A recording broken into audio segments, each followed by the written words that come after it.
Hello. चला आजच्या व्हिडिओमध्ये डिस्कस करूया. हे महत्वपूर्ण सम आहे, एकदम सुंदर सम आहे, सुरेख सम आहे, ब्युटिफुल सम आहे, मेन्सुरेशन या धड्यातून. आता हे आपल्या पाठ्यपुस्तकामध्ये नाहीये, जॉमेट्रीच्या बुकमध्ये नाहीये, म्हणजे बाहेरचं सम आहे. आणि तुम्ही सांगणार आता कोणतंही सम ते आपण करू शकतो, कारण तुम्ही अगोदरचे व्हिडिओ बघितले, कॉन्फिडन्स वाढलंय आहे ना. नाही बघितलं तर व्हिडिओ बघून घ्या, त्याचं लिंक मी तुम्हाला डिस्क्रिप्शन मध्ये दिलंय. आता हे सम बघूया आणि मी सांगतो खूप इम्पॉर्टंट आहे आणि एकदम मस्त आहे, एकदम इंटरेस्टिंग आहे. चला विचार करूया कसं करायचं. काय दिलं आपल्याला, the volumes of a cuboid cone and cylinder are equal. म्हणजे इकडे क्युबॉइड आहे, कोन आहे, सिलेंडर आहे आणि यांचं व्हॉल्यूम इक्वल दिलंय. ओके, म्हणजे तीन वेगवेगळे ऑब्जेक्ट्स आहेत. क्युबॉइड आहे, कोन आहे, सिलेंडर आहे. पुढे दिलंय area of the basis are in the proportion. म्हणजे त्यांचे जे बेसिस आहे, बेस जे आहे त्यांचं एरियाचं प्रपोर्शन दिलंय 6:5:4. म्हणजे रेशोज दिलेत. क्युबॉइडचं जे बेस एरिया आहे, कोनचं जे बेस एरिया आहे आणि सिलेंडरचं जे बेस एरिया आहे त्यांचं रेशो दिला आहे 6:5:4. ओके, आणि सांगितलंय find the proportion of their heights. Okay, म्हणजे तिघांचं व्हॉल्यूम आहे त्यांच्याबद्दल आपल्याला बोलायचंय, इन्फॉर्मेशन दिलंय ना. आणि नंतर एरिया ऑफ द बेस बद्दल बोलायचंय आणि त्यांचं जे हाईट आहे त्यांचं रेशो पाहिजे. म्हणजे व्हॉल्यूम, एरिया ऑफ बेस आणि हाईट यांच्याबद्दल आपल्याला डिस्कशन करायचं तिघांचं. राईट, क्युबॉइड आहे, कोन आहे, सिलेंडर. म्हणजे परत परत परत ते स्टेटमेंट न लिहिता आपण एक काम करूया, इकडे टॅब्युलर फॉर्म बनवूया. म्हणजे आपलं लिहिण्यात जे वेळ जाणार ते जाणार नाही आणि एकदम सोपं होणार स्टेटमेंट लिहिताना. सांगतो कसं बघा. इकडे या टॅब्युलर मध्ये मी हेडिंग दिलंय क्युबॉइड आहे, कोन आहे, सिलेंडर आहे. ओके, तीन आहेत ऑब्जेक्ट. आता पहिल्यांदा कशाबद्दल सांगितलं, आपलं व्हॉल्यूम बद्दल सांगितलं. म्हणजे आपण व्हॉल्यूम बद्दल बोलूया. आता याचं व्हॉल्यूम, याचं व्हॉल्यूम आणि याचं व्हॉल्यूम आहे. ओके, आता आपण याला डिनोट करूया. म्हणजे याला घेऊया V1, म्हणजे हे होणार V2 आणि हे होणार V3. म्हणजे लिहिण्याचं जे स्टेटमेंट आहे ते सोपं झालं ना. असं लिहायचं म्हणजे सोपं. ओके, आता तुम्ही सांगणार सेकंड काय दिलंय, एरिया ऑफ द बेस दिलंय.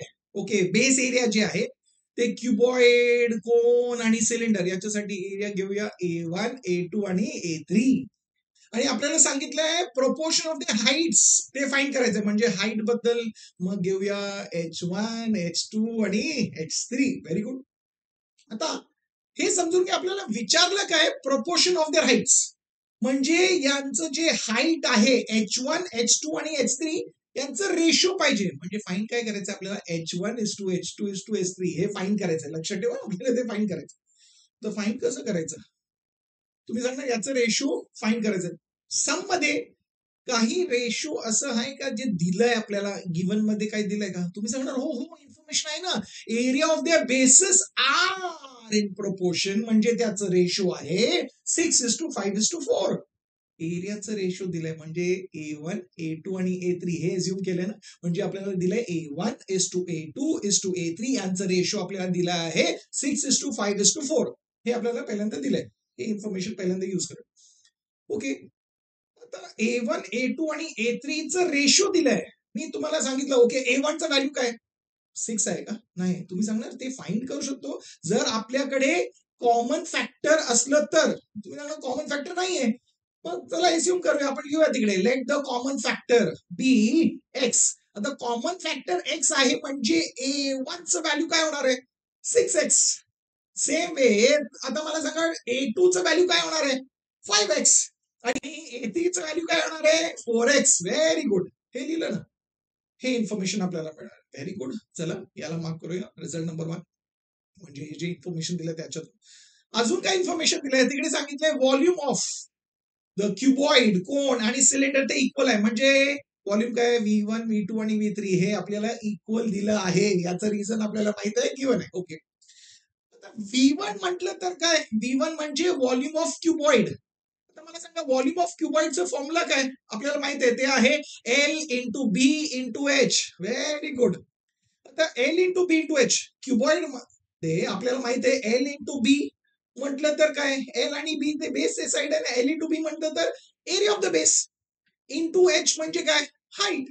म्हणजे L:B म्हणजे एरिया ऑफ द बेस आणि क्युबॉइडचा एरिया ऑफ द बेस आपण काय घेतलंय A1 इंटू H म्हणजे हाईट आणि त्याचा हाईट काय घेतलंय H1 म्हणजे इकडे आपण या L इंटू बी इंटू एच ला आपण काय लिहिणार आहोत इकडे A1 इंटू H1 हे समजलं का? Very good. म्हणजे आपण इकडे लिहूया A1 into H1. Volume of cone, volume of कोनचा फॉर्म्युला आपल्याला माहिती आहे, ते आहे 1/3 पाय आर स्क्वेअर एच. आता कोन जे आहे त्याच्यामध्ये जे बेस असतं ते सर्कल आहे. सर्कलचा एरिया काय? Pi r square.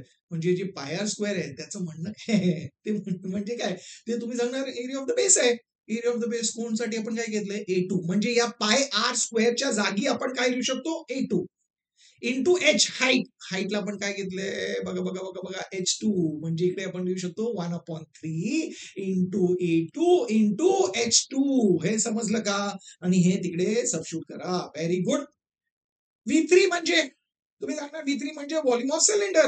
Volume of सिलेंडरचा फॉर्म्युला काय? Pi r square H. Cylinder जे आहे त्याचं बेस काय? सर्कल. आणि त्याचा एरिया किती? पाय आर स्क्वेअर. म्हणजे पाय आर स्क्वेअर म्हणजे एरिया ऑफ बेस आणि सिलेंडरचा एरिया ऑफ बेस काय?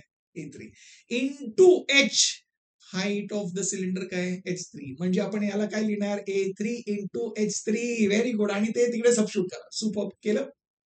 Very good. आता आपण इकडे व्हॅल्यू सबस्टिट्यूट करा. तुम्ही सांगणार A1 चं व्हॅल्यू आपल्याकडे आहे काय? ते 6x. ते सबस्टिट्यूट करा तिकडे. म्हणजे काय येणार 6x into H1. Okay equal to 1/3 into A2 चं व्हॅल्यू आपल्याकडे आहे काय? ते 5x. तिकडे सबस्टिट्यूट करा 5x into H2 is equal to A3 into H3. A3 चं व्हॅल्यू आहे काय? ते 4x इंटू H3. हे कुठून आले? हे व्हॅल्यूज आले फ्रॉम 1. या तिकडे. आता इकडे बघा काय कॅन्सल होतंय का? तुम्ही सांगणार हो एक्स एक्स आणि एक्स हे कॅन्सल होणार ना. कॅन्सल करून घ्या. आता हे कॅन्सल झालं म्हणजे काय उरलंय तिकडे? फर्स्ट 6 इंटू H1 म्हणजे काय येणार 6H1. ओके इकडे काय उरलंय बघा. न्यूमरेटरला आहे 5/3 डिनॉमिनेटरला आणि H2 म्हणजे 5/3 इंटू H2. इकडे काय 4 इंटू H3 4H3 हे उरलं आहे. हे आपल्याकडे आलं ना. याला मार्क करूया रिझल्ट नंबर 2. आता आपण हे का करतोय?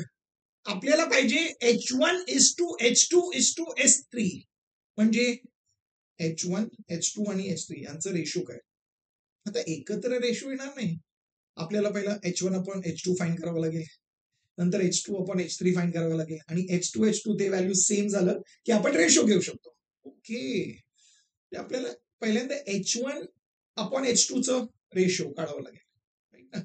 ओके तुम्ही सांगा ते कसं येणार आहे? तुम्ही सांगा हो आहे ना information. 6H1 is equal to 5/3 H2 आहे. म्हणजे याच्यातून आपण H1/H2 हे काढू शकतो. म्हणजे H1 आणि H2 चं रेशो आपण काढू शकतो. म्हणजे फक्त हे घ्या 2 इक्वल म्हणजे आपण लिहिणार तिकडे 6H1 is equal to 5/3 H2 हे लिहिले. ओके आता काय करणार लिहिलं आपण तिकडे फ्रॉम 2. आपण रेशो घेऊया म्हणजे हे H1/H2 खाली गेलं. Very good. इक्वल टू काय राहिले 5/3 आहे. ओके आणि हे जे 6 आहे इकडे आलं ना डिनॉमिनेटरला म्हणजे इंटू 6 म्हणजे काय आलं 5/18. सुपर.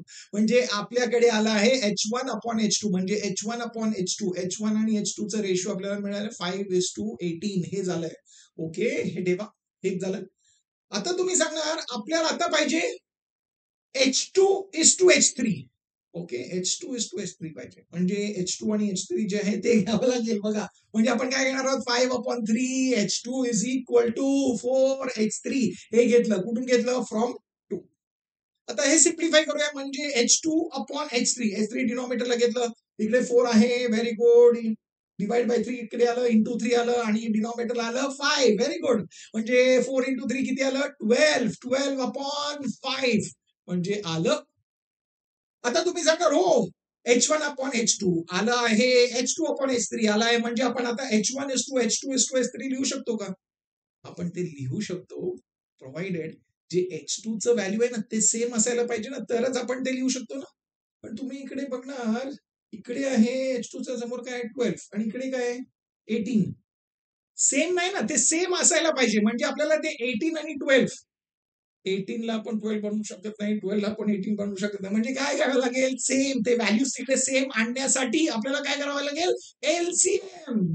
म्हणजे 18 आणि 12चा एलसीएम घेऊया. एलसीएम काढायला आपल्याला येते. चला आता दोन्ही जे आहे ते 2 पैकी जातं ना, म्हणजे काय येणार आहे 2 9 जा 18, 2 6 जा 12.